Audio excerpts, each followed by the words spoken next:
Radyo Migrante, talakayan ng mga napapanahong isyu.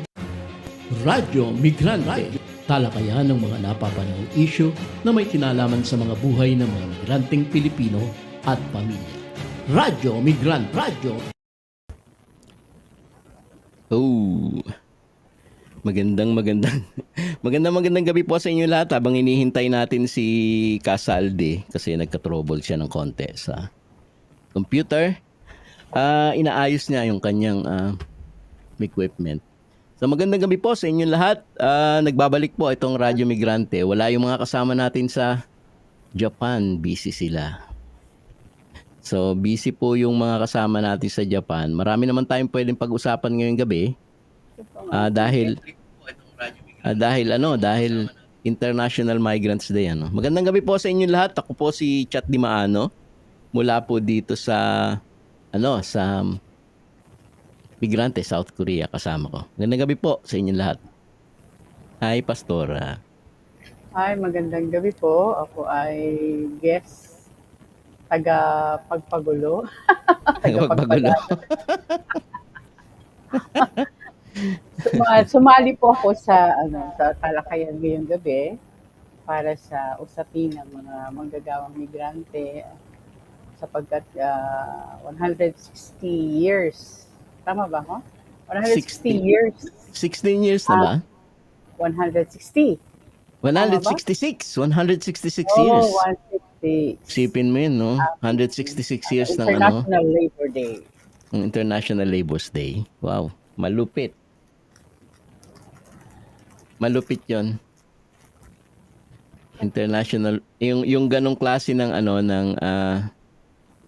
sabi nga haba ng panahon ng manggagawa. So mag-update muna tayo ng mga naganap ngayong gabi habang hinihintay natin si Casalde.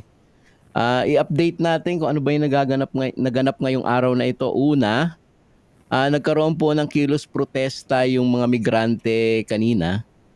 Kanina 'yon, mula alas 2 ng hapon, nagkaroon ng kilos protesta at tinalakay lahat ng mga issue ng mga migrants kanina. So meron pong meron tayong statement na binasa ng ating kasamang si Eric Impierno, which is Impierno yung kanyang nakalagay sa apelyido niya. nagkaroon ng konting typo. So, yon si Eric mamaya ipapakita namin sa inyo mamaya yung kanyang statement, yung binasa niyang statement. Tapos maraming update kagaya ng hulihan. Mga kababayan, totoo po na ang hulihan ay talagang malakas, yung hulihan sa kasalukuyan at medyo talagang ika nga they mean business. Sabi. Kaya yung hulihan ngayon ay pinapasok yung mga kumpanya, pinapasok yung mga pagawaan para hulihin yung matindi yung kriminalisasyon sa mga manggagawa sa kasalukuyan. Gaya nga nung isang case na ng ating kababayan, itago na lamang sa pangalang Arman, na nagtatrabaho sa construction, isang construction na yung construction siya. Ngayon nung siyempre dahil hulihan, sabi niya hindi muna siya papasok sa amo niya. So nagpaalam siya na hindi siya papasok muna. Ang sabi ng amo, tumakas siya. So nung April 18 ang ginawa niya, nagpunta siya sa Ministry of Labor, sa Ministry of Labor para magkunin yung kanyang yung kanyang severance pay kasi hindi na nga siya papasok dahil nga natatakot siya sa hulihan. Unfortunately, imbis na ibigay yung kanyang karapatan mismong doon sa loob ng Ministry of Labor, doon sa may pintuan, ay tumawag yung anak ng amo ng pulis at pinahuli siya. So nakakabahala kasi yung dapat ay protektadong karapatan ng manggagawa ay nilalabag na. So medyo nakakabahala ito Dapat ipinagtanggol siya doon at that moment noong kahit yung mga pulis dapat alam nila yun So may spark ng protesta doon nagprotesta yung mga Korean para ilabas siya at ilabas yung ating kababayan. So isa 'yun sa update ano. So marami pang update. Halimbawa, yung Indonesia na nasunog yung kanilang bahay. Ngayon nung masunog at na disgrasya yung Indonesia ang sinasabi nung may-ari ng amoy, hindi sila babayaran kasi hindi daw industrial accident. Hindi daw related sa industrial issue nasa loob ng compound yung bahay noong Indonesian compound ng pagawaan. So industrial 'yan, di ba? So isa 'yon. Hindi siya nabigyan ng compensation. Ang pinakamatindi at may nakulong pa na aktivistang Korean ay isang abogado at isang kaibigan nating aktivista, si Yong Suk, nakulong. Noong kasama pa yung ating isang kasama doon. Nagrally naman sila dahil sa isang Uzbekistan na hinuli, pero may visa yung nanay, may visa yung anak. Pero yung tatay dapat may visa siya kasi yung anak ay may visa, no? May visa yung anak. So sa ngayon sa policy kasi nila, pag yung anak ay nag-aaral, pwedeng may karapatang makakuha ng visa yung mga magulang. At marami nang nakagawa niyan dito kahit doon sa simbahan namin sa Soul Diaspora Church. May mga natulungan yung aming simbahan para makakuha ng visa, no? Dahil may mga anak sila nag-aaral dito. As long as nag-aaral yung mga anak nila, hanggang sa high school yata, if I'm not mistaken, ano po Pastora? Hanggang high school ay makakapag-stay sila legally sa Korea. Pero itong Uzbekistan na to, hiningian na ng 50 million para daw nga hindi mapauwi, hinuli pa rin at i-deport pa rin. So medyo nagkagulo. Nagkaroon ng konting batbatan, konting kagulo at naikulong nga yung lawyer at saka yung isang aktivista, no. So sa makatuwid kung sisipatin natin mga kababayan itong nagaganap na ito. Matindi yung kriminalisasyon na nagaganap sa mga migrants. At na-highlight itong kriminalisasyon at diskriminasyon na ito sa itong pagkilos ng mga migrants bilang celebration sa International Workers Day kanina. So marami din na dumalo, maraming iba't ibang union locally union, kaya nga meron ako naglalaro sa isip ko kanina, ang daming union, metal union nandoon, mismo yung KCTU nandoon at ipinagtatanggol yung mga karapatan ng mga migrants So naglalaro sa isip ko Pastora kanina sabi ko sa sana yung pagkasigasig ng mga lokal na mga union ay ganun din kasigasig sana yung mga kababayan natin na mga especially mga non-documented para ipagtanggol yung kanilang mga karapatan, ipagtanggol yung issue na dapat ay tumigil ang crackdown panghuhuli sa mga non-documented at magkaroon ng legalisasyon, mas ganun pa. Ano nangyari sa Pastora? Nawala ka? Hello. Naku, nawala na rin yata. Si kasamang Saldi, hinihintay natin hindi ko alam kung ano nangyayari kasi mayroon siyang inaayos para sa equipment niya para makapasok. Isa pa po meron pa tayong isang panawagan. Hindi ko lang alam kung paano ko lalagay dito. Siguro nakita nyo na sa wall ng kasama ko, sa wall ng Migrante Korea, Migrante KR at marami pang walls ng mga Facebook ay nakita na siguro ninyo yung kaso nung tinutulungan natin bata na si Katie. Pastora, ano pa yung tungkol kay Katie po? Si Katie po ay anak ng dalawang undocumented migrants, Filipino migrants. At ang case po niya siya ay special child. Tapos merong congenital heart problem. So after 3 months ay nag-undergo siya ng surgery. So, dalawang surgery. Yung pangalawa ay napansin kasi ng mga doktor na mabagal yung kanyang heartbeat kaya nilagyan siya ng baterya. Nilagyan ng baterya yung heart niya. So, nakalabas na po siya. Pero ang batang din po ito ay undocumented din siya sa society ng Korea. Katulad ng kanyang mga magulang.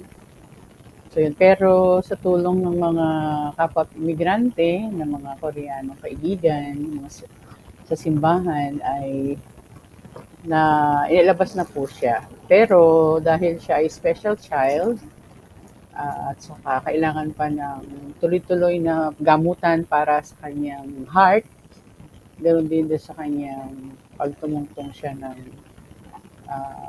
preschool. Pero anyway, ngayon po ay para hindi madagdagan yung hindi siya magkaroon ng infection. Alam naman natin na hindi mura. Hindi mura ang magkasakit. 100 million yung kanyang bill. Grabe. Lalo na ito ay heart case, no? Sakit sa puso. So, siguro gusto ko lang tanungin ikaw bilang isang manggagawang Pilipino o manggagawang migrante na sa tagal ng panahon ng iyong pagiging manggagawa sa masaysayan ng ng paggawa ng labor, no? Ay ano ba yung naaalala mo na napakahalagang maging marka sa kasaysayan ng international labor? Bakit natin bilang ako kasi bilang manggagawa, ano yung kahalagahan ng International Labor Day? Ng International Labor Day? Ano ba yung mahalagang papel nito? Ano ba yung bakit kailangan may union ang mga manggagawa? Sa Pilipinas maraming mga union. Dito alam mo ano yan eh. Masasagot yan mamaya at Pastora, dumating na ang ating pinakahihintay. Pause na pause. Ito yung sasagot. Sandali, ipasok na natin. Yan. Ito na, dumating na. Kasi ito yung sasagot ng tanong mo, Pastora. Kasi ang pag-uusapan nga natin ngayong gabi, bukod sa mga updates, sasagutin natin yung tanong ni Pastora na bakit napakahalaga ng mag-union at mag-organisa kung sa atin mga migrant, magtayo ng mga organisasyon. At, di ba? Yung ganon, bakit napakahalaga nito para sa atin. Lalo na sa panahon na mayroong kriminalisasyon ng mga migrants, mayroong matinding panunupil sa karapatan, at paano ba dapat natin gawin? At dugsong-dugsong yan, ano bang papel ng gobyerno? Mayroon bang papel ang gobyerno lalo na sa panahon ngayong eleksyon? Di ba? Ano ba yung papel na pwedeng gawin? So, Pabatiin muna, binanata. Pababatiin ko muna. Ako excited kasi bigla ako nabunutan ng tinig. Ayun, matagal ko kasi hindi nakakalikot itong aking laptop. Alam mo naman tayo, late generation tayo ng ng may edad na tayo. Hindi ko na alam ang teknikalidad ng teknolohiya ngayon. Ganda pa nga ng mic mo eh. Grabe. Bumati ka muna, Kasaldi. Magandang gabi po sa inyong lahat, sa mga tagapakinig, sa mga taga-subaybay ng ating Radyo Migrante. Ako po si Kasamang Saldi mula po rito sa Daegu, South Korea. Magandang gabi po sa inyong lahat. Sa inyong dalawa, magandang gabi po. Kasamang Chat, kasamang Juliet. I'm very sorry. Late talaga grabe ang Yung sa'yo, may echo, yung kay Pastor Juliet, parang may electric pan sa gilid. Tinatanong ko, may electric pan ka ba? Wala, sabi niya. Dali. Baka sobrang lapit lang yung mic ko. Ganda ng mic mo, Saldi, ah. Oo. Lahat kaming apat dati nila ka-RD, puro nagsadya ng microphone. Nagkainggitan kasi kami nung una si Chat lang ang Nagkainggitan meron ka. nito eh. Oo, sabi ko, kahit mura makabili nga din. Hindi ako bibili sa inyo, wala Nagkainggitan. akong pambili. Oo. Okay. Sige, Ayun. ang tanong ko ay ano, kasi inibitahan niyo ako, di ako'y, ang papel ko rito ay hindi tagapagpadala, tagapagpagulo. Hindi, actually, ang mga tanong, Taga-upat. Saglit. Mag-ano lang Taga-upat, ako. Saglit. Pastora. Kukulang ko ng tubig. pananimo. Kukulang ko ng tubig ko Saglit lang. Taga-upat, Pastora. Okay. Una, siguro banghayin natin, ano ba ang tatakbuhin ng ating ng ano ba ang magiging daloy ng ating talakayan? Mahalaga siguro na makita natin yung, kasi ang title natin migrants, ano? Mm-mm. The flight of migrants. Dapat So, brief pagbigyan history muna the flight tayo. of, the flight of Filipino migrants then and now. Or dahil iuugnay natin sa international Migrants Day. celebration. Ay, meeting. So, International yun. Labor's Medyo Day. matagal yata, mahaba yung kasaysayan.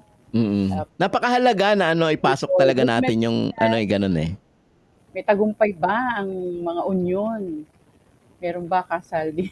Madami ba? Ayun. Syempre napakarami nating Marami daw siyang gustong sabihin tungkol sa tagumpay, sabi niya kahapon eh. Nawala yung aking Yung pinakahihintay ng lahat at pinakahihintay din ni paborito ni Ka Ardi yan. Wala si Ka Ardi, nami-miss ko tuloy. Paborito niya yung segment na yun eh. Yung FYI with Kuya Saldi. Paborito niya yung segment na yan. So bago magtuloy dun sa sinasabi ni Pastora, so brief history muna tayo, mag-umpisa sa history nun para maidugsong natin sa kasalukuyan. So eto muna tayo. Pasok muna tayo sa isang segment ni Kasaldi,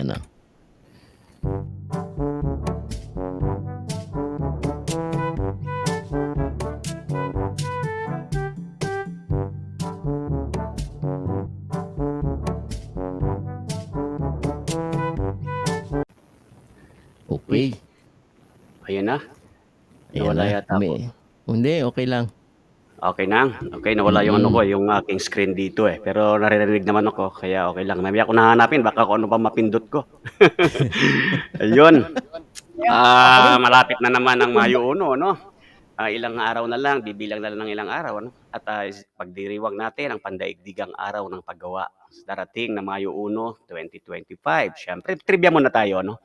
Alam nyo ba, mga kasama, no? Kasamang chat, mga kababayan ko, no? Na ang mga manggagawa, tayong mga manggagawa, ang kumakatawan sa pinakamataas na antas ng pag-unlad na inabot ng isang lipunan. Grabe, no? Lalim, no? At ito pa, no?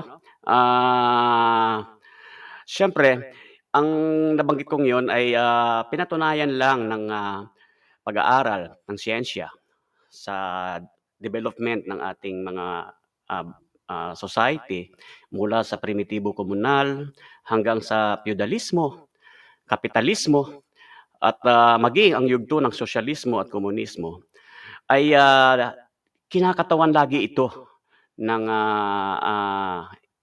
isang puwersa ng lipunan. At ang pinakamataas na puwersa ng lipunan na kumakatawan dito, manggagawa. Sa bawat pag-unlad, magmula sa bawat pag-unlad ng isang lipunan. At ito ay malinaw sa mga bansa na nasa malapyudal at kapitalismo at siyempre lalong-lalo na sa mga bansang sosyalista. At ito pa, no? Isa pa, tayo ding mga manggagawa ang kumakatawan sa pinakamataas na yugto din na pag-unlad na inabot ng ebolusyon ng tao. Uy, grabe. Nakasubaybay pa ba kayo, mga kasama? Oh, yes. Oo. Yes, tayo sobrang attentive nga ako, nilagyan kita ng chatroom eh. Magmula sa tinatawag nating hindi ko binabali yung mga biblical na pagtingin natin sa usapin ng development ng tao, sa evolusyon ng tao. Pero babaybayin ko lang yung scientificong latag ng kwento mula sa sinatawag nating ebolusyon ng tao mula sa Homo habilis hanggang Homo erectus hanggang Homo sapiens hanggang sa kaya na rin nating lumikha ng tao gamit ang artificial intelligence. Di ba nakakagawa na nga tayo ng robot? Minsan may nakakausap tayong robot sa computer, di ba? At si Elon Musk yata, meron na silang mga ganun din yung Japan. Si Kumare Ah, nakaka-create din eh. mm, Magic. Grabe, no? Kaya lang, dahil marami pa rin sa ating mga kapwa manggagawa o marami ring mga kapwa nating mga manggagawa ang hindi nakakaalam ng kanilang halaga, ng kanilang kakayanan, ng kanilang kapangyarihan, ng kanilang kasaysayan, ay nagiging dayuhan tayo ng sarili nating uri. Kaya nga hindi maiwasan, kine-question tayo ng robot. Tayo yung kine-question ng robot imbes na tayong gumawa sa kanila tapos tayo ang kine-question nila. 'Di ba? Papansinin mo, AI. yung teknolohiya tayong tinatanong, "Totoo ba kayo?" Sabi gano'n. O tayong mga manggagawa ang lumikha ng pako, ng tornilyo, karayom, piyesa ng makina, 'di ba? Ng train, ng riles. Tayong mga manggagawa ang gumawa ng mga kalsada, eroplano, barko, pantalan, paliparan, pier, di ba? Tayong mga manggagawa ang nagtayo ng bahay, ng mga palasyo at matatayog na gusali. Nang dahil sa atin, dumami ang mga pabrika at sasakyan. At diyan, nagkaroon din ng mga bansa. Sumulpot ang mga bansa, mga bayan. At yan ay lahat ng yan ay para dahil sa ating mga manggagawa. Tayo ay nakakalat sa lahat ng dako, ano? Kaya yung araw talaga na ito, atin talaga ito. Kaya angkinin natin yung araw na ito, yung araw ng Mayo 1. Diba? Yun yung trivia ko, no? Maiksing trivia lang yun, pero memes yun sa ilang sa mga nababasa natin diyan sa social media. Pero balik tayo doon sa ating talagang topic, no? Sa maikling pagbaybay ng kasaysayan. Talakayin natin ito. Taon-taon na ipinagdiriwang natin ang Mayo 1, di ba? Yung International Workers' Day o ang tawag nila dito, yung iba May Day. Yung May Day, iba rin yun sa mga seaman, meron din natawag din sa seaman na May Day. Di ba? May Day, May Day. Ibig sabihin, lumundag ka na sa barko. Meron pala nasusunog. Pero iba ito. May Day din ang tawag nila dito, ano? Bilang parangal at pagkilala sa kontribusyon at ambag ng mga manggagawa sa lahat ng dako sa buong daigdig. Hayaan niyong ibahagi ko sa inyo ang maikling kwento at mayamang kasaysayan kung bakit natin ipinagdidiwang ang araw na yan, mga manggagawa. Actually, nagsimula ang kwentong ito noong 19th century, nung ang mga manggagawa sa bansang Estados Unidos at Canada ay nagsimulang mag-unyon at humiling ng maayos na kondisyon sa pagtatrabaho, makatarungang sahod, at 8 oras na pagtatrabaho sa isang araw. Ibig sabihin, ang kabaliktaran noon, siyempre, napakamiserable ng kanilang pinagtatrabahuan, mga manggagawa sa minahan, mga manggagawa sa release ng tren, mga manggagawa sa imprenta. At kung uurong pa tayo doon sa kasaysayan, mauugat natin ang pagkakaroon ng Labor Day sa balangkas ng Industrial Revolution. Dito nagsimulang lahat ng ito, noong 1800s. Ang pag-usbong ng Industrial Revolution ay nagdala ng signifikanting mga pagbabago sa kabuhayan ng tao at ng lipunan. Mula sa agrikultura patungo sa pabrika at paggawaan. Ang pagbabagong ito ay naglagay sa mga manggagawa sa mapanganib at hindi ligtas na kondisyon sa paggawaan. At siyempre, binabarat yung kanilang lakas paggawa sa pamamagitan ng mababang pasahod at meron silang napakahabang oras ng pagtatrabaho. Magmula sa 12 oras, 14 hours to 16 hours na pagtatrabaho. Ito, danas pa rin 'to hanggang ngayon ng ilang tayo mga Pilipino, tayo mga migrante, Danas danas ko pa rin yan. natin ito, no? Napakahaba ng oras ko rito sa trabaho. Danas Ilang na oras ako danas ko yan. nagtatrabaho. Ang kalagayang ito ang nagtulak sa mga manggagawa para organisahin ang kanilang mga sarili, magtayo ng unyon at hilingin ang pagkakaroon ng maayos na kondisyon, makatarungang pasahod at 8 oras na pagtatrabaho. At noong 1829, naitala ang kauna-unahang welga ng mga manggagawa na naganap sa Philadelphia noon, Estados Unidos pa rin ito. At ang yugtong ito ang naging pundasyon ng pagsisimula at pagtatayo ng marami pang unyon at sumulpot ang napakarami pang mga welga na naging momentum para sa pagtatayo ng tinatawag nilang IWA, yung International Working Men's Association noong 1864. Lahat ng ito nagaganap sa Amerika kasi sa kanila yung unang sulpot ng Industrial Revolution, no? Nung unang pag-unlad ng mga Kapitalismo. oo, sa kanila nagsimula ito, no? Mga manggagawa ang nagre-represent and gaya ng binabanggit ko kanina, ang bawat pag-unlad ng lipunan manggagawa lagi yan. Alam niyo ba ang isa sa pangunahing trivia dito sa International Working Men's Association noong 1864? Siyempre ang unang layunin nila dito pagkaisahin ang mga manggagawa sa iba't ibang panig ng mundo para ipaglaban at ipagtanggol ang kanilang mga karapatan. Pero ang trivia sa kasaysayang ito, ang International Working Men's Movement na ito ay pinamumunuan. Isa sa kasama, dalawa pala sa kasama sa mga namumuno nito ay sina Karl Marx at Friedrich Engels. Siguro pamilyar kayo doon, ano? Na parehong sosyalista at naniniwala sa kapangyarihan ng mga manggagawa.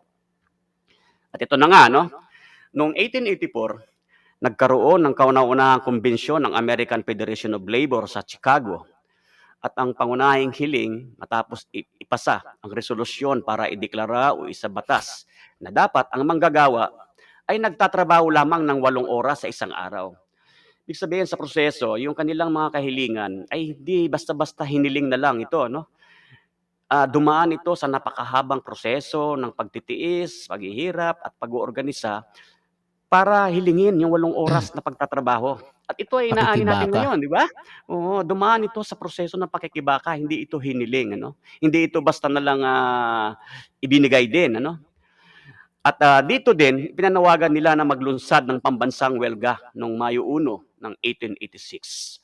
Ito yung pambansang welga noong Mayo 1 na ito ay nagsimula itong mapayapa, mapayapang pagkilos na parami ang mga bilang ng mga manggagawa at unyon na dumadalo dito. Nung ikatlong araw nila ay dinisperse sila ng mga pulis ng Chicago, yung pasismo. Hinarang sila ng pasismo ng estado, no, sa Chicago noon at nagkaroon ng pagsabog doon sa gitna ng rally na yon na ikinamatay ng ilang pulis at mga manggagawa at ilang sibilyan na nauwi sa walang habas na pamamaril ng mga pulis. At ang tawag nila Parang dito pamilyar, ay ano? Parang pamilyar, nangyari, ano? parang Sa Joe Pilipinas, Lamasquer, ganyan din, eh. maraming nangyayaring ganyan, ano? 1886 yan, ano? At ang tawag nila dito ay Haymarket Square Massacre. Naging symbolic yung kapangyayaring yan, ano? Tumatak sa kasaysayan ng mga manggagawa, hindi lamang noon sa Chicago, kundi sa buong daigdig. Yung rally na yun. Talagang ano yun, talagang balita, pinag-usapan, naging usap-usapan ng lahat ng mga manggagawa sa lahat ng mga bansa sa buong daigdig. At noong 1889, nagkaisa ang mga kinatawan ng International Socialist Conference, no, na tinawag din Second International bilang paggunita sa Haymarket Square Massacre na ideklara ang Mayo 1 bilang pandaigdigang araw ng mga manggagawa. Ayun, nasusundan niyo kayo Boom! mga Boom! kababayan, ano? Boom! Yun, May ano? 1. Ibig sabihin, ang May 1, ang Mayo 1 o ang pandaigdigang araw ng mga manggagawa ay hindi dineklara ng kapitalismo. September Ito sa kanila, ay niluwal ng pakikibaka ng mga manggagawa, hindi lamang sa Chicago, kundi sa buong daigdig. No? Ito ay pinagpasyahan ng International Socialist Conference. Ito ay grupo ng napakaraming mga unyon ng mga manggagawa sa iba't ibang panig ng mundo na nagkaisa na deklara natin ang araw na ito na araw natin ito. Bilang paggunita doon sa madugong welga na nangyari sa Chicago noon, sa Haymarket Square. No? Bagamat naganap sa Estados Unidos ang malaking welgang ito na naipagtagumpay ng mga manggagawa, hindi pa rin ito kinikilala ng gobyerno ng Amerika. Di ba? Oh, Sabi ng mga September sila, kasamang eh. chat, September sila, hindi sila May 1. oo, ang Labor Day nila ay September. September. Sinadya nila ito pang maiwasang maipaalala sa kasaysayan ang militansya at tagumpay ng mga manggagawa noon. Ano? Parang ayaw talaga nilang pag-usapan ito na ano, kaya ang declare nila ay September. So, ibig sabihin, sa Pilipinas, nung pagpasok ng 1898 na kung saan ay pinirmahan na yung Treaty of Paris at magmula sa kolonya ng Espanya, napunta tayo sa kolonya ng Estados Unidos. At yun, ang Estados Unidos ay nagsasalita ng demokrasya para sa atin, di ba? Sa Pilipinas. Di umano. Pero sila, ayaw nila kilalanin yung democratic rights ng mga manggagawa noon sa kanilang bansa. Bakit ayaw nilang i-celebrate yung May 1 nila, di ba? Yun. Pero sa atin, sa Pilipinas, walang malinaw na deklarasyon ng pamahalaang kolonyal noon na gawing holiday. Kaya ang holiday ang Mayo 1. Dahil kolonya tayo ng Estados Unidos at ayaw nilang kilalanin ng May 1, hindi sila walang celebration ng May 1 sa Pilipinas. Ang kanila ay September nga, di ba? Pero wala pa naman noon, ano? Bagamat may sumibol na ding mga unyon ng manggagawa noon sa paggawaan ng imprenta, tulad nung tinatawag nating Union Obrero Democratica Pilipina o yung Uod. UODF na yun, UOD, na nagtala ng kauna-unahang welga noong Mayo 1, 1903 sa pamumuno ni Isabelo de los Santos, yung naggiit din ng karapatan ng mga manggagawang Pilipino noon.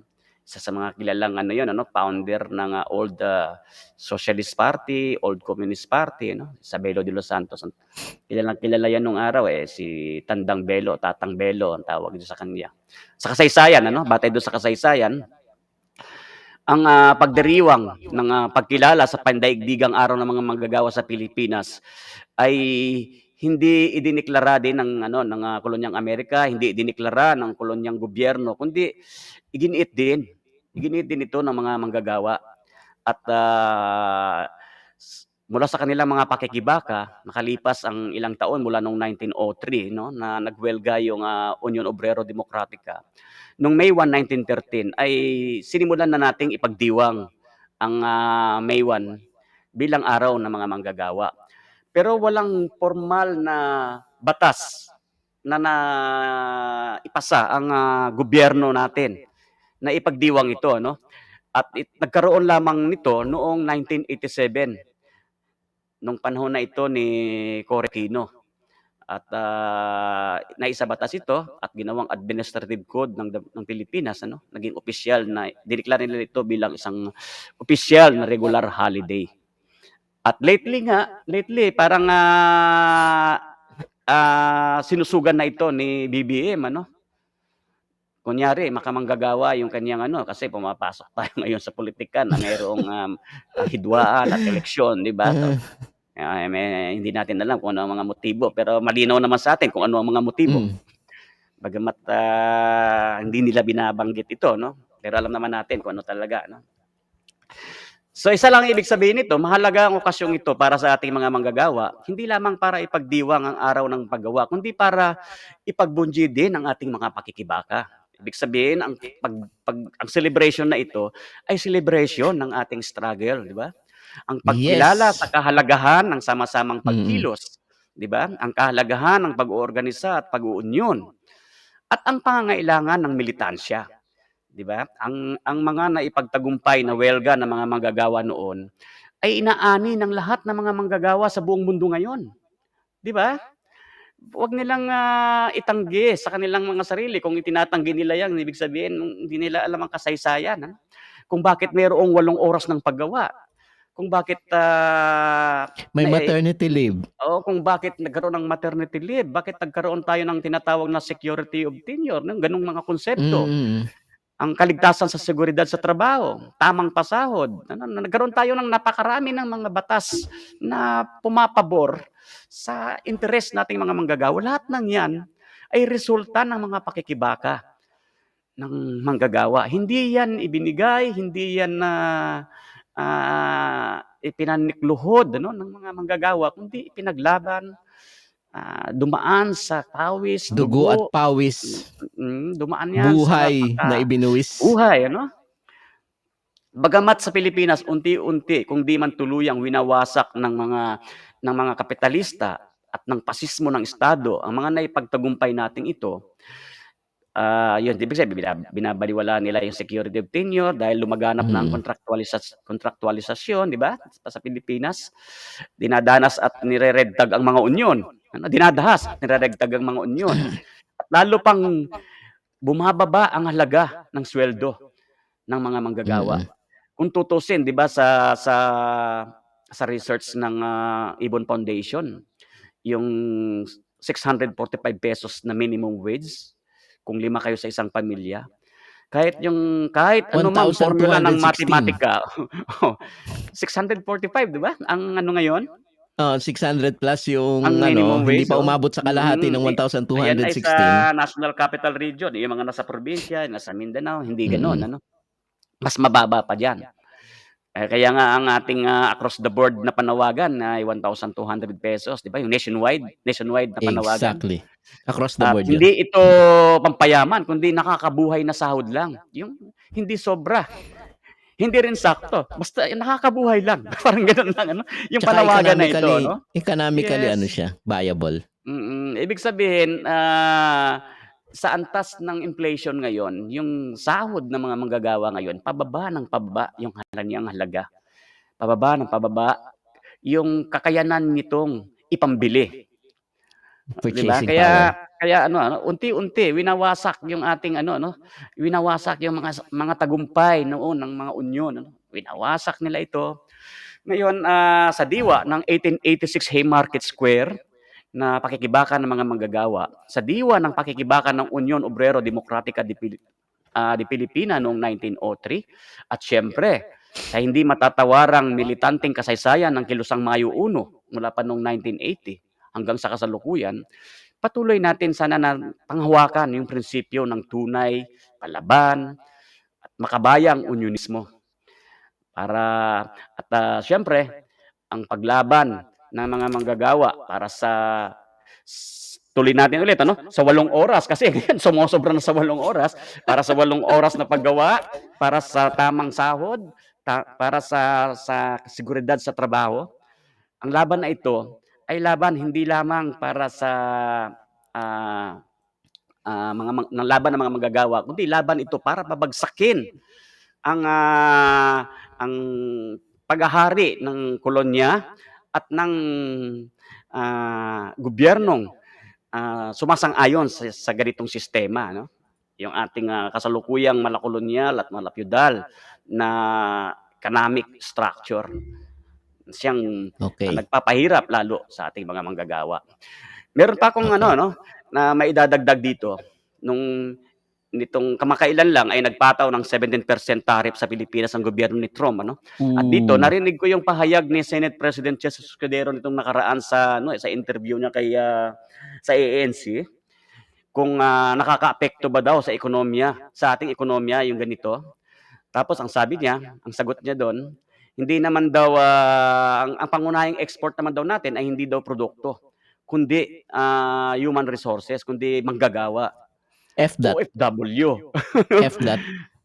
'Di ba yung gano'ng ibig sabihin tayo talagang mga manggagawa ay, isang klase tayo ng kalakal, isang klase lang tayo ng, bagay na talagang Mm. ina-undervalue ng ganitong sistema, Kaya napakahalaga na balikan natin itong kasaysayan ng Mayo 1, balikan natin ang kasaysayan ng pandaigdigang araw ng mga manggagawa at, hawakan natin ang kasaysayang ito para sa ating, paninindigan at ipaglaban yung ating karapatan. Okey. Ayun, magandang gabi po. Yun po yung aking maiksing, Okey. Lalabas muna tayo pakikinig sa at kasaysayan.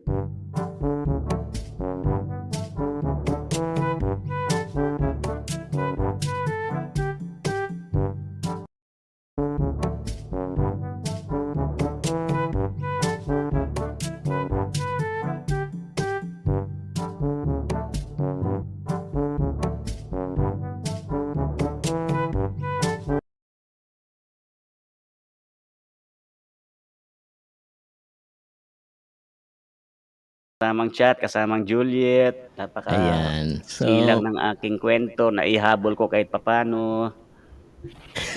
So alam niyo napakaganda nung pinag-usapan mo kasi magandang idugsong 'yan sa mga migrants kung Yung ang tumatak doon sa siguro sana tumatak din sa mga nanonood. Pero bago tayo magpatuloy, sandali ano, ang dami kasing pumapasok na ano na nanonood. Magandang gabi sa mga nanonood sa inyo. Si Loretta, si Regine Jing, si Laban Hi, lang, Loretta. si Kasama Loretta, Eric magandang gabi. nanonood, Ayun, si Sir ano si Eric, magandang gabi. At saka si Kapitana, yung aming Kapitan Del Barrio sa Tiangwedong Group ay nanonood. At Ayun, saka magandang si gabi po. Maria Cherry Ann Beck. Yun yung nakasama ko sa trainee sa embassy. Yung all leaders camp. So sila yung Wow, mga leader ano ng ka na mga sa embassy, ano? ng mga leaders ng mga Pilipino. So, magandang gabi sa inyo. Magandang gabi sa inyo sa mga nanonood. Please paki-share ano, tsaka ano, sana balikan ninyo yung ikinuwento ni Casaldi. Napaka-interesting ano kasi yung ang tumatak sa akin doon ano sa kinikwento ni na maiksing kasaysayan ni Casaldi ay walang ibinibigay na karapatan sa iyo nang hindi mo ipinaglalaban at iginigiit. Di ba? Hindi rin ibibigay sa iyo ang legalisasyon ng mga migrants. Hindi titigil ang crackdown ng mga migrants kung hindi ka magigiit at makikibaka. Yun yung napaka ano, 'di ba? Napaka matingkad doon sa sinasabi. Yung buong manggagawa, sabi. O yun, sa Jeju daw, Jeju. O taga Jeju pala yun, taga Jeju, sabi ng kasama ko. So, yun. Sige, ako naman, ano siguro, salamat ka, Saldi, no, sa kasaysayan. Na-remind din ako. Ang tanong ko sa inyo, dahil ako naman naging manggagawa din ako noong high school, pero manggagawa sa simbahan, yan. Ano ba yung pangunahing mahalagang makita natin bilang mga manggagawa? Kasi nabanggit nyo, maraming tagumpay ang mga manggagawa. So, noon ay pinaglaban nila dahil para silang mga alipin, no? Pinaglaban nila na magkaroon ng 8 oras sa trabaho, nagtagumpay sila doon, mga benepisyo, ano pa ba, mga tawag dito, yung mga karapatan nila, halimbawa, yung security tenure, regular, yung ganon. Yung maternity leave. Oo. 13th month pay kung sa Pilipinas. Yung pinagtagumpay ng mga manggagawa yan. Yung sweldo, makataong sweldo. Meron bang gano'n na kasi bakit ko tinatanong to? Idudugtong natin bilang mga manggagawa, mahalaga ba na ang isang manggagawa na katulad ko, nasa pagawaan man o maging dito sa ibang bansa, mahalaga ba siya na nakapaloob siya o kasama siya ng mga samahan? Yes, Tama. yun yung isa sa yun yung isa sa tinutumbok ng selebrasyon ng Mayo 1, yung kahalagahan ng sama-samang pagkilos. At ang sama-samang pagkilos ay magmamaterialize lamang, may ilalarawan mo lamang yan kapag ikaw ay nakapaloob sa isang organisasyon o samahan, no? At syempre, kapag ikaw ay nakapaloob sa isang organisasyon, ikaw ay organisado, ikaw ay kasama ng marami. Ikaw ay isa na kasama ng marami. Tsaka yung kasi yung kasaysayan na rin yung nagturo sa atin yung nagturo sa atin kung titignan ninyo, gaya nga nung sinasabi ni Casaldi sa kasaysayan kasi hindi naman magmamaterialize yung Mayo 1 o yung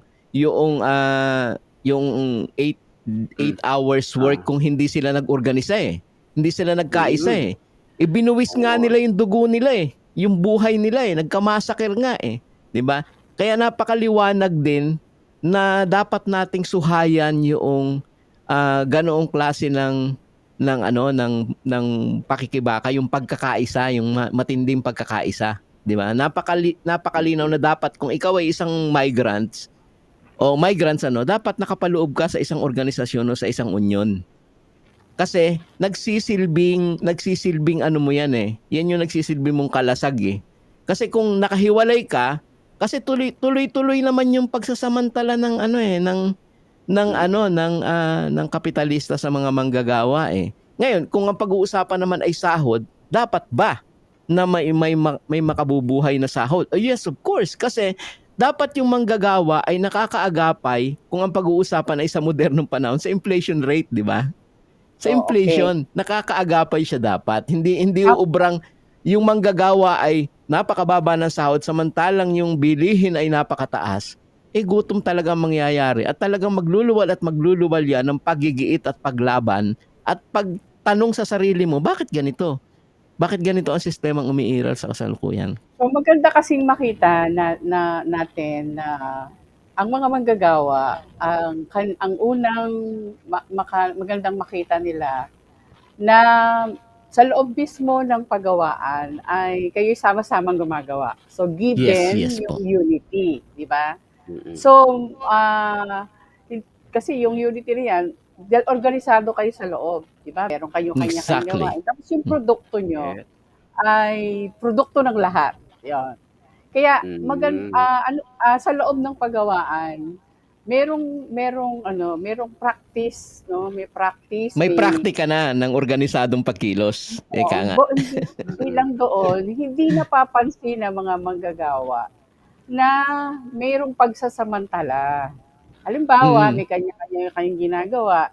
Ang isang t-shirt, yung may tagagawa ng tawag dito, braso, ano nga tawag dito, ayan, yung bago siya maging isang sub, di ba? Bawat isang manggagawa may Mm. kanya-kanya siyang trabaho. May So kanya-kanyang nagagawa toka, no? niya yan. So Mm. magandang makita natin na sa isang t-shirt, kaya niyang tapusin, di ba?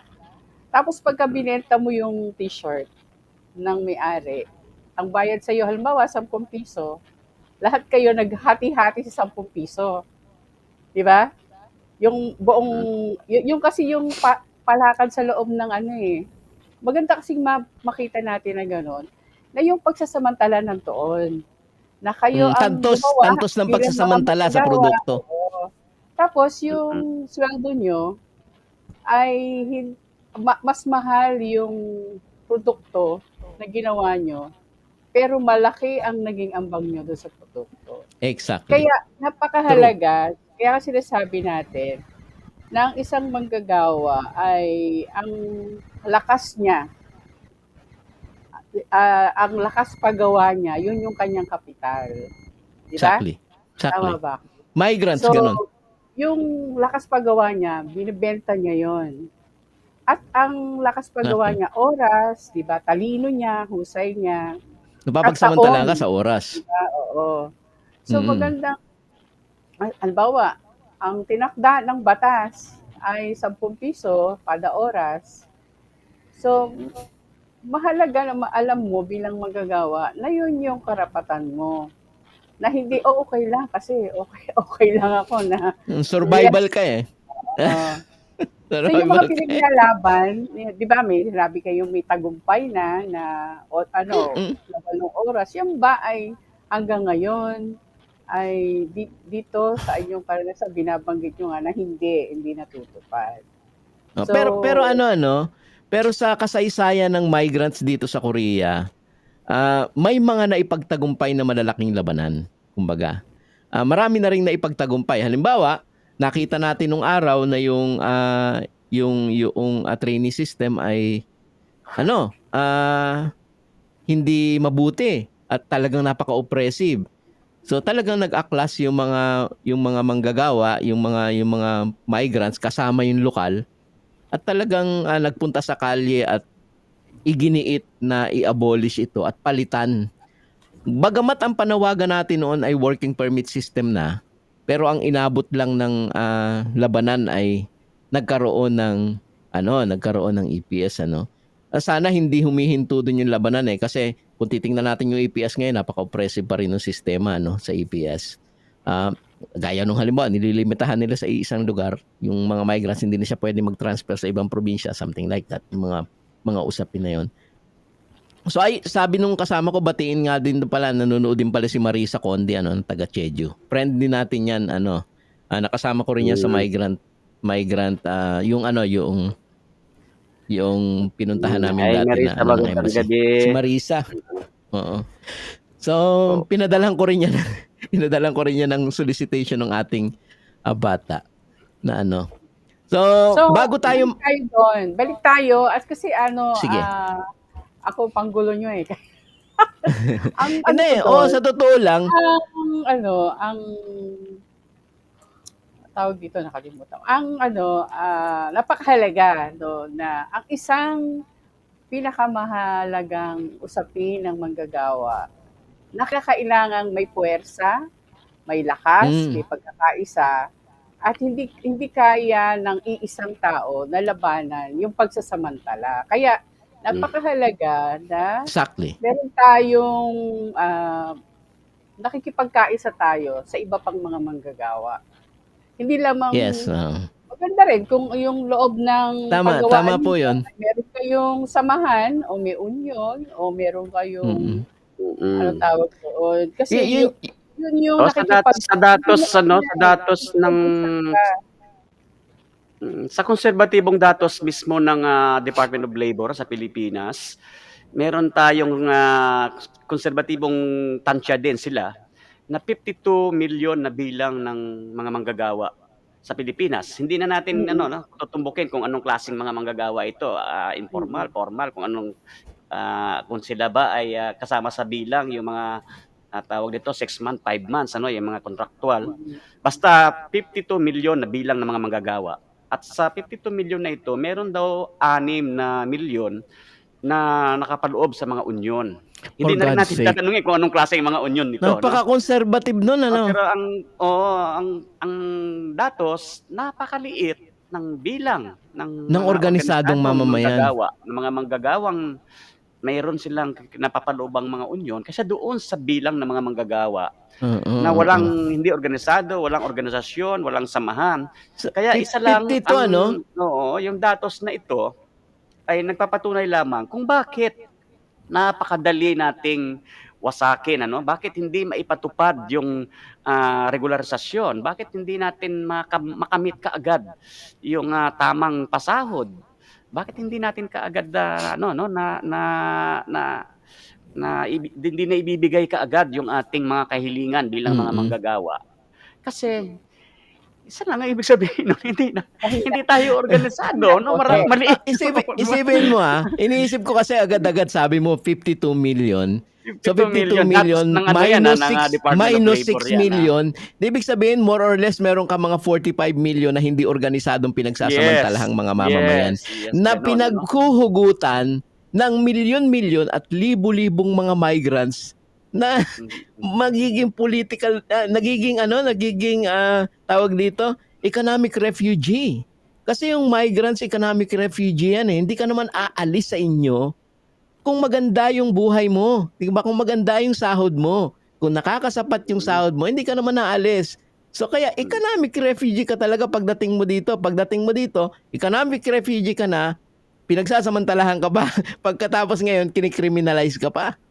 May kwento Yung nga bilang yung mga milyon ay baka naman sa Pinas yun, hindi dito sa Korea. sa Pinas Sa yun, Pinas sa nga po Pilipinas, yun. Kaya sa ko Pilipinas sinasabi, po yun, nagiging sa balon siya Pilipinas ng yun, labor sa export. natin ng mga manggagawa, yung bilang natin ng mga manggagawa mula sa datos mismo ng Department of Labor. Conservative pa yun for sure. Conservative pa yun kasi galing sa kanila eh. Oo, hindi pa yung datos natin, Siyempre, ang datos natin ang tinitingnan natin pag sinabi nating organisadong union ay ito ay sa pananaw natin, siyempre sa konsepto natin. Kung yan ay TUCP, kung yan ay ano bang union nila, halimbawa, union na itinayo mismo ng Dilawan. management, ay hindi natin maikategorya ang atin. Pero Hindi ganun. progressive sabi. Pero mahalaga doon, kahit pa paano, may union sila. Yes, Ayun, some part. Pero siguro sa dami ng miyembro ng nasa paninindigan naman yan ng mga union, di ba? Ng mga samahan ng manggagawa. So, ibig sabihin lang, ang boses ng ang mga manggagawa ay may boses siya. So, kailangan Limited. maipahayag niya na mayroong pagsasamantala sa loob mismo ng pagawaan. At yung pagsasamantalang iyon ay umiiral hindi lang sa Pinas, kundi maging sa buong daigdig. So sa atin, nabanggit nyo nga kanina, na dapat ay 8 oras, ay nagiging 12, 14 oras ang ang paggawa. Bukod Si pa Saldi doon, pan ano pa ba 13 ang hours yan eh. ano pa ba ang mga Grabe, sobrang mahalagang ang oras. usapin na kailangan ninyong ipahayag? Kasi ang Mayo, ang International Labor Day ay para sa inyo. Ano pa ba yung sa tingin ninyo na napakahalagang mai-address, no, maipahiwatig na pagtaas ng sweldo ba o ano pa yung mga talikala, no? Sa ano ba yung bakit nagiging mistulang alitin ang na kahit wala naman siya, wala siyang talikala na nakalagay pero Meron siyang invisible na tanikala. siya, oo. Nagiging tawag dito, Mm-mm. paulit-ulit. Nagiging Mm-mm. cycle. Nagiging Oo, papasok ka talaga dun sa ano eh. Sa kanina dinidiscuss dun sa may statement ano. Pwede bang papasukin ko muna yung statement bago tayo magtuloy-tuloy. Si Salty. Sige, kuya. Kasi may statement na ginawa kanina. Sige, pwede. Yung Siguro binasa kanina. magandang ipasok muna natin para mas maging mapunta tayo dun sa ano. Kasi kanina dapat pinasok ko to, hindi ko na ipasok eh. A warm greetings to all. To our working class sisters and brothers in Korea who are here on International Workers' Day, May 1, 2025. Nakatipunan ng mga samahan ng migranteng manggagawa sa Korea o kasama ko, greets you with a militant greeting and unwavering solidarity as we mark the 166th celebration of our historic day. We stand firm and energized, inspired by hard-won victories. Let us unite and renew our commitment to fight for a just, humane, and hopeful future. The U.S. imposed neoliberal policies such as liberalization, deregulation, and privatization have suppressed wages, introduced the rampant contractualization and exploitative flexible labor arrangements that rob millions of job security, benefits, and the right to organize, inflated the cost of essential commodities, dismantled public services, and looted our resources. Like the working class, the migrant workers, and the marginalized citizens in Korea endure the worsening crisis under neoliberalism, which carries forward the anti-worker and repressive policies. For instance, the Employment Permit System, or EPS, restricts the freedom of migrant workers to change jobs despite valid reasons to leave a workplace. Most of the time, they have to ask permission from their employers about matters that do not require the latter's consent. In the same vein, seasonal workers face restrictions in visa status, and domestic workers are treated as slaves in their workplaces. Let us fight together for survival against the living wage that is sufficient to meet our basic needs. Let us fight that rampant contractualization and exploitative flexible labor arrangements that rob millions of job security, benefits, and the right to organize. We demand a total ban on all forms of contractualization, including for workers in the gig economy and platform-based jobs, which they call precarious work. We demand a total ban on all forms of contractualization, including for workers in the gig economy and platform-based jobs. Our struggle is part of a larger global fight against imperialism, neoliberalism, fascism, and capitalist exploitation. Together, we march toward national liberation, democracy, and socialist future. Long live international solidarity! Fight for wages, jobs, livelihoods, rights, and bright socialist future. No to the criminalization of non-documented migrants. Stop crackdown of non-documented migrant workers now. Down imperialism. Thank you very much. Shock yung mga Korean, ah. Baka militante nun ah. Oo. Talagang ano yun Ano eh, ah, down imperialism, bigla sumigaw yung mga nasa likod eh. Gumanon yung nasa likod. Ano nangyari kay Pastora? Bigla nawala. So, mm, yung kini-question niya ulit kanina, balikan natin ano. Yung, Nag-CR lang ako. okay. Okay. So, balik po tayo dun sa ano, no? Yun yung konteksto kasi ano, yung kanina, sabi ko parang dumudugsong kasi dun sa statement kanina, no? Yung pinag-uusapan. Kasi, ah, whether we like it or not, kailangan nating i-address yung usapin na yon. Sabi nga yung gusto kong balikan yung nasabi kong topic kanina, yung bang, yung mga migrants kasi, basically, yung 56, sabi ko nga, 45 million na hindi organisado eh. Matinding balo ng ano yon, matinding balo ng labor export eh, di ba? Pag labor export talaga siya, yung gobyerno, pag hindi organisado kasi, mas madali mo siyang i-export, ano? Mas ano mo siya. mm, Tapos gusto ko rin balikan yung sinasabi ko nga sa katapat yun eh. Magkatapat talaga yun yung nakabubuhay na sahod. Kahit economically speaking, napakatama niya. Kasi kung walang pambili, yung manggagawa ng pagkain o pangangailangan niya na nakasasapat, apektado din yung production mo domestically, di ba? Kasi dapat nabibili mo yung pinuproduce mo. Ganun mm, dapat yung nangyayari. Hindi yung pinoproduce mo, hindi mo mabili. So, ang mangyayari, alam talagang mababankrupt ka. May ihihinto talaga yung production mo. Go overproduction ka talaga. Kasi yung manggagawa mo, hindi makabili ng produkto na ginagawa mo. alam mo kasama ang chat sa pagsusuri, yung malalim talagang pagtingin sa halaga ng sweldo ng manggagawa sa Pilipinas. Mm. Ang sweldo na ito ay hindi talaga para para Pang rich and famous. mabili niya yung gusto niya, para makakain siya ng maayos, para mapag-aral niya yung kanyang mga anak, mabayaran niya lahat ng mga bills niya. Ang sweldo na ito ay para tiyakin lang, matiyak lang ng kapitalista na papasok pa siya kinabukasan. Ibig sabihin Oo. yun lang Yes, yung lagi halaga ko ng nadidinig yan. sweldo, Yung sinisigurado niya na bukas may Sinisigurado lakas niya ka pa lang na para bukas, magtrabaho ulit sa papasok kanya. pa ito. Kaya Oo. yun lang yung halaga ng sweldo anak ng ng isang anak ng manggagawa, tinamaan ng Kung kulag. sa malalim na pagsusurit, pagtingin, Pero dahil conservative naman tayo para Mm. tingnan natin ito sa konsesyon.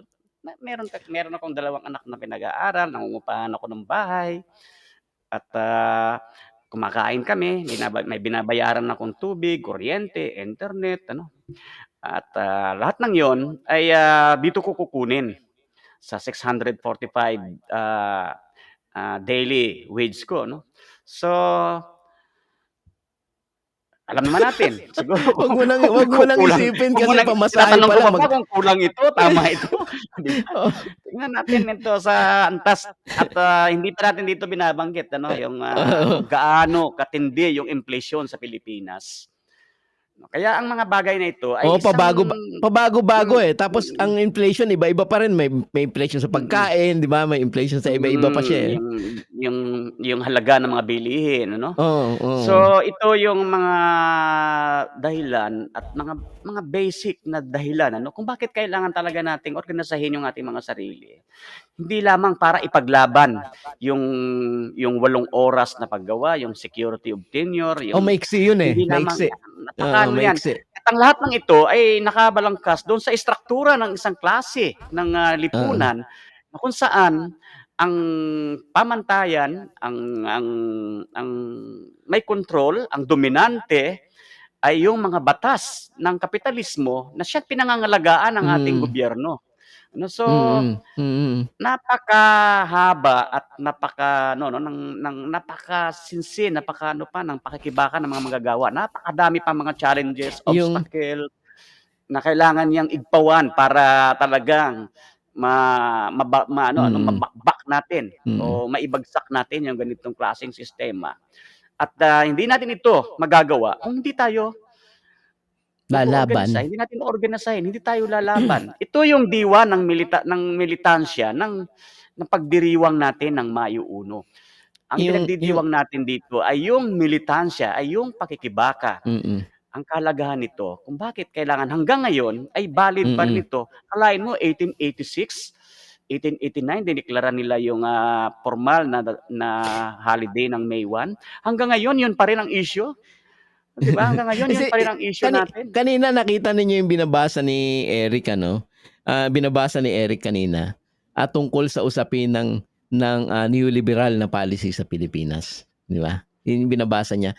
Which is kung titignan naman natin at talagang sana aralin ng ating mga kababayan at mga mamamayan ano, na yung neoliberal na policy sa mahabang kasaysayan kasi meron ako nakakakwentuhan minsan ang Pilipinas kailangan natin ng so much investment in order to be para daw gumanda yung ating buhay, kailangan ng foreign investment etc. Sabi ko hindi. Sabi ko kasi sa mahabang kasaysayan na ng Pilipinas ever since time immemorial na nabuhay ako, yung neoliberal na policy ay nandiyan na, hindi naman umunlad at lalo tayong naghirap. So ngayon, kung ang pag-uusapan ay paggawa, di ba? Yung neoliberal policy na yun, yung sumisikil sa sahod ng mga manggagawa, di ba? Yung ang tawag doon, hindi ka nagre-regular yung flexible work. Yung isa pa, may tawag tayo doon flexible work yung contractualisasyon. Sorry. Yung contractualisasyon ay binubunga ng neoliberal na patakaran. 'Di ba? Yung pagmahal ng kuryente sa Pilipinas ay niluluwal din ng privatisasyon. Yung pati yung tubig, etc. ay niluluwal ng neoliberal na patakaran at apektado talaga yung paggawa. Ngayon, kung gusto mo talagang buhin yung abang kalagayan ng mga manggagawa, hindi ka lang talaga nakalimita sa pakikibaka sa pagtaas ng sahod, kundi nakatungtong ka na sa usapin ng paano ba natin babaguhin ang sistemang bulok na sumisikil hindi lamang sa mga manggagawa kundi sa buong mamamayang Pilipino. Mas ganun pa, di ba? Mas ganun pa yung usapin, di ba? So yung laban mo talaga dapat dapat hindi maiksi yung iyong pagtingin. Kung gusto mo talagang baguhin yung kalagayan ng mga manggagawa kasi kadalasan nakikibaka lang talaga tayo. Ay halimbawa, makikibaka lang tayo hanggang kung migrants ka, crackdown, di ba? Pero paano mo babaguhin talaga yung buong nangyayari sa'yo? Dapat tumatagos ka talaga hanggang doon sa Pilipinas. Na bakit ba ako naging migrant? Ba't ba ako kinikriminalize dito? Di ba? Dapat ganun yung tanong mo Bakit ba ganun? Ay magandang gabi, RD, tsaka Chairman Carlo, magandang gabi sa inyo. Mabuhay din kayo. We miss you and we love you ever. Yun yung aking punto de vista doon sa ganoong pananaw. So, ano ba tingin nyo? Medyo mahaba na pala tayo, Lumampas na tayo ng 1 oras. Ngayon ko lang napansin. Na-late naman tayo Na-late pa tayo. Na-late tayo ng almost 10 minutes. Grabe, 30 minutes kong kinakalikot yung computer ko. Ano nangyari dito? Katakot-takot na screenshot ang inabot ko. Pasa ako ng pasa sa'yo Ano gagawin ko dito? Ano nangyayari dito? Nahabaging ina ng awa. Ang hirap talaga pag pinagpapawisan na ako kanina Old generation. So anyway, napakahaba na ng usapan natin. Gusto pa sana natin pag-usapan yung marami pang bagay tungkol dito. Pero since naka 1 oras na tayo, meron pa naman tayo mga susunod na chikahan. Pwede pa siguro natin pag-usapan ulit yung mga ibang bagay. Bago tayo maghiwa-hiwalay mga kasama, ano ba yung parting word ninyo? Ano ba yung nyo para sa mga manggagawa ngayong sa mga migrants, sa mga manggagawa at sa lahat? Ano yung take ninyo? Anybody gusto mag-umpisa? Okay, ako na muna. Sa lahat ng mga manggagawa sa Korea, sa Pilipinas, atin ang araw na ito, angkinin natin ito, kilalanin natin yung ating kasaysayan at matuto tayo sa diwa ng pakikibaka at panatilihin sana natin kung hindi man ay igiit natin magkaroon tayo ng militansya para igiit yung ating mga karapatan bilang mga manggagawa. Yun lang po, magandang gabi sa inyong lahat. Para ako meron pero pastora, alam ko may dugsong ka pa. Pwede bang mauna na ako bago tayo maghiwa-hiwalay? Oh, So, sige, sige. sa mga marami nating pinag-usapan ngayong gabi, mga kababayan, mga kasama, sinasabi natin may problema tayo sa kontraktualisasyon, walang mababang sahod, etc. Nakadugsong ito napapanahon ngayon yung eleksyon di ba? Sa panahon ng eleksyon, sino ba Oo, yung sino ba yung mga kumakandidato at mga kumakandidato sa upper and lower house ng ating bicameral legislature Ang tunay na talagang nakikita ninyo parati sa kalye at nagtatanggol sa kalye man at sa loob ng Kongreso, nagtatanggol para sa karapatan ng mga manggagawa, sapat na sahod, magsasaka, mangingisda, kababaihan, kabataan, lahat ng napakaraming, alam ko may dadagdag si Pastora dito, marami siyang alam dito yung mga batas na ginawa ng mga progresibong party list na sa kabila ng kanilang pagsusumikap na magbigay ng mga makabuluhang batas na makakatulong o makakabigbigay ng gaan sa ating mga kababayan ay sinasalubong ng red tag. But kahit sila nare-red tag, hindi pa rin talaga tumitigil itong mga ito at tuloy sa kanilang paninindigan na magbigay ng paggaan sa ating mga kababayan. So, isang praktika niyan, yung bayan muna. Di ba? Yung bayan muna, nung umupo sila sa Kongreso, napakadaming mga makabuluhang batas na ginawa ang bayan muna. So, yung mga kandidato ngayon ng Makabayan Black ay kilalang mga leader masa na maraming ginawa ng mga nakapagtanggol sa mga interes ng ating mga kababayan. So, hindi ko lang maintindihan, gusto mo ba talagang baguhin yung mga pinag-usapan namin? Kumbaga, gusto mo ba talaga magkaroon ng sapat na sahod? Ng 100, at least 1,200? Gusto mo bang magkaroon ng magandang representation ang mga kababaihan sa pag-uusap sa foreign policy o anuman? Kasi mas focus sa foreign policy ang Senado, di ba? So, kung ganun yung iyong gusto, tunay na pagbabago ba talaga? Kasi I know, itong mamamayang Pilipino ay sawang-sawa na sa nangyayari sa Pilipinas, di ba? Yung mataas na pamasahe, mataas na ang komersyalisadong edukasyon, which is favorite ni Kasal diyan, komersyalisadong edukasyon, di ba? Yung mga ganong bagay. Gusto mo ba talagang mabago yung nangyayari sa Pilipinas? Pues, wag na Try mo yung bago. try mo yung bago kasi Try mo yung bago. try mo, sinubukan mo na lahat ng mga magnanakaw, mamamatay tao, drug lord, sinubukan nyo na lahat. Pero may nangyari ba? Hindi ko maintindihan, hindi ko magets kung bakit. Kasi lahat ng pagbabago nga, gaya nga na sinabi natin, may sakripisyo. So natural na hindi talagang, kung gusto mong baguhin yung lipunan, talagang kikiling ka doon sa talagang makabayan na hindi ka bibigyan ng pera pag eleksyon.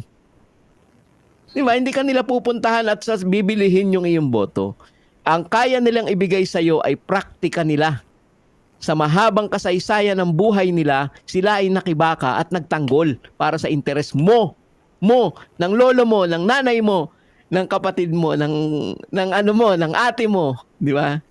Mahabang kasaysayan na yan at pinatunayan niya ng praktika. Di ba? Praktika yung nagpatunay dyan sa mga yan. Nang nakaupo yung mga party list na yan sa Kongreso.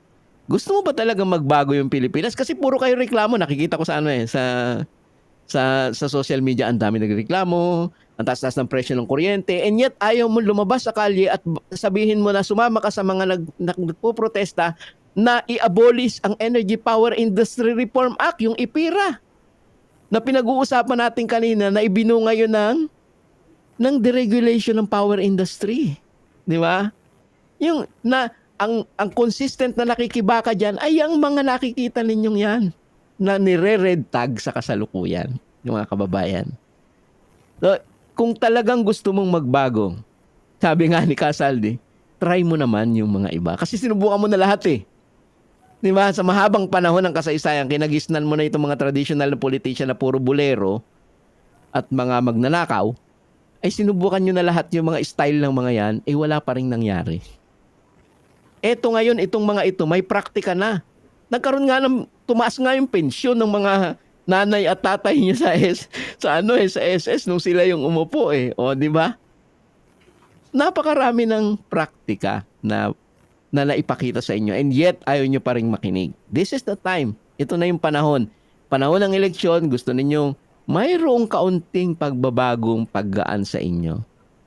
This is the time na inyong isantabi yung inyong mga iniidolo at hindi na talaga sila babalik. Nandun na sila. Group hug na lang tayo para para ano. So, yun po yung sa aking may iwan ngayon. At gaya nga ni Kasaldi, yakapin natin yung ating uri. Ito'y ating araw ng ating uri ng mga manggagawa. Araw natin, angkinin natin ng ating tagumpay at sumulong makibaka, magtagumpay. Yun po yung sa akin. Magandang gabi po sa inyo lahat. So, kung babalikan natin yung kasaysayan ng mga manggagawa simula noon, ang kasaysayan ng paglikha, ano? Nabanggit din naman ng kanina na kasama sila. Walang mga imposibleng hindi malikha ng isang manggagawa, di ba? Hanggang sa ngayon. At marami siyang tagumpay na ginawa.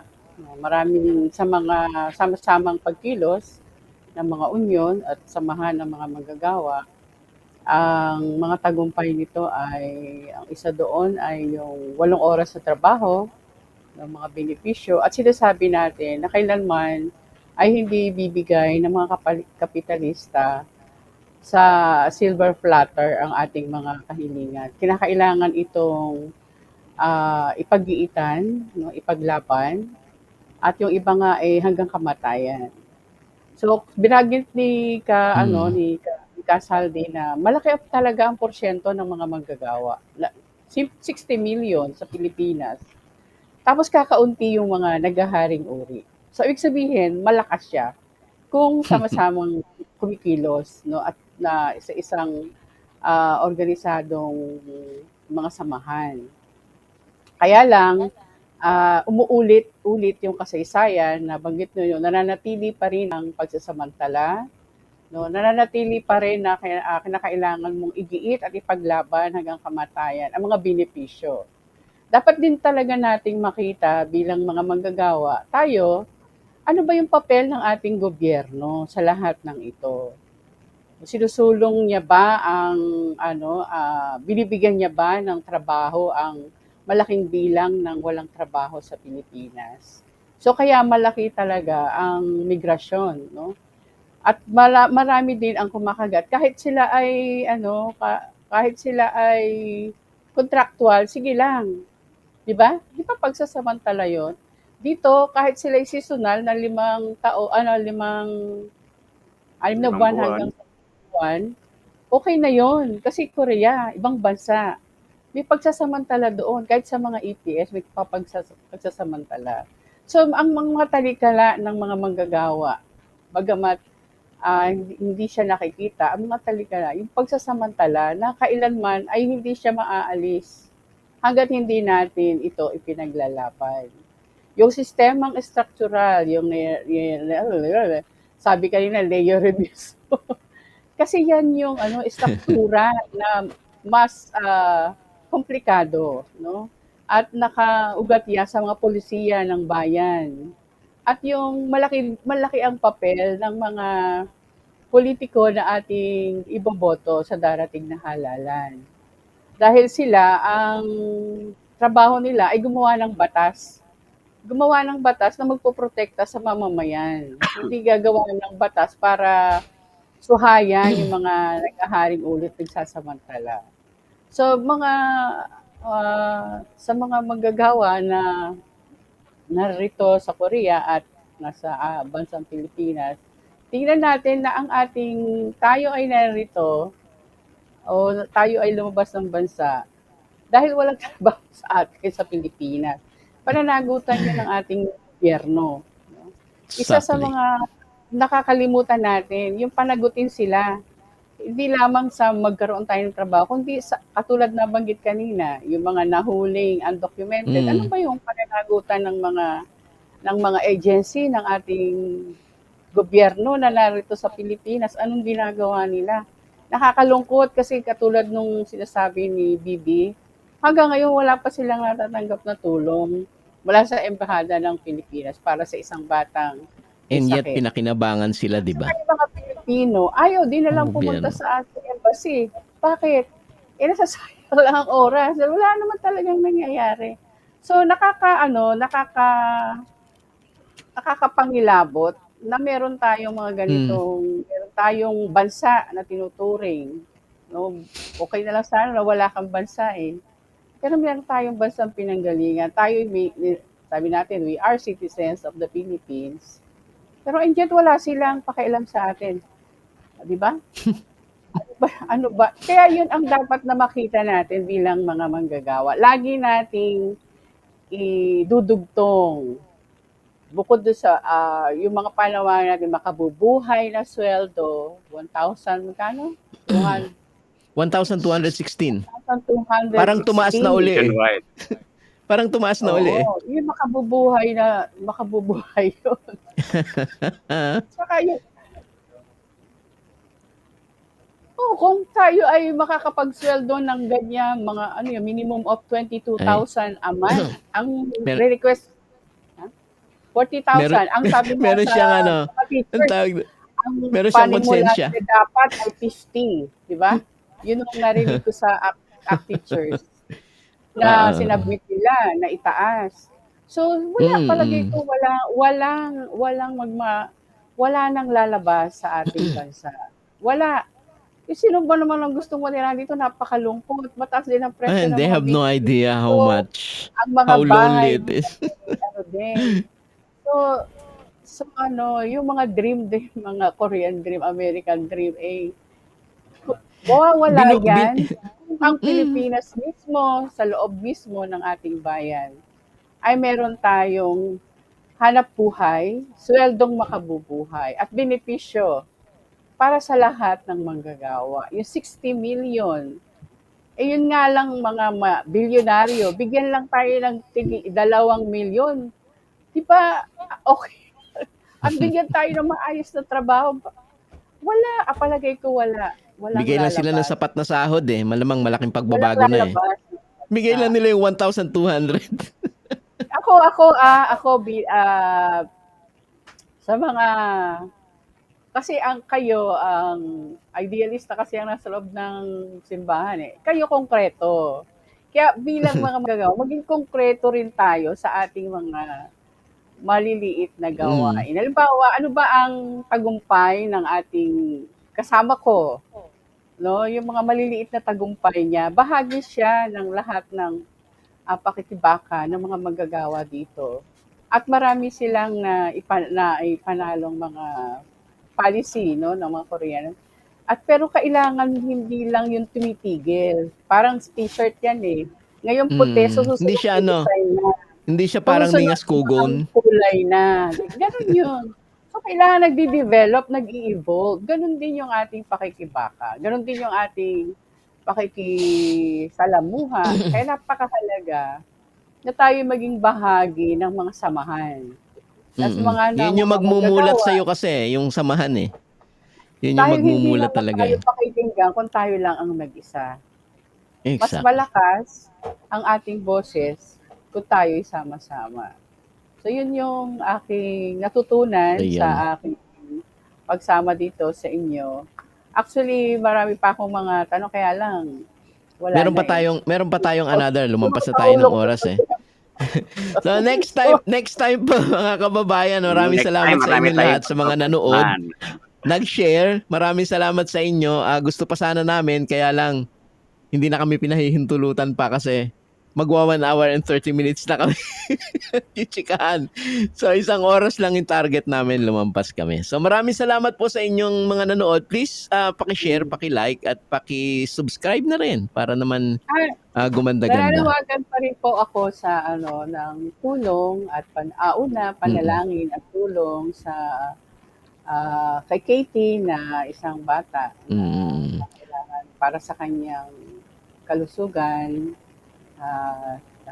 sa kanyang paggaling. Tapos pangalawa, nananawagan din tayo sa mga kapwa natin, mga Pilipino, na makibahagi tayo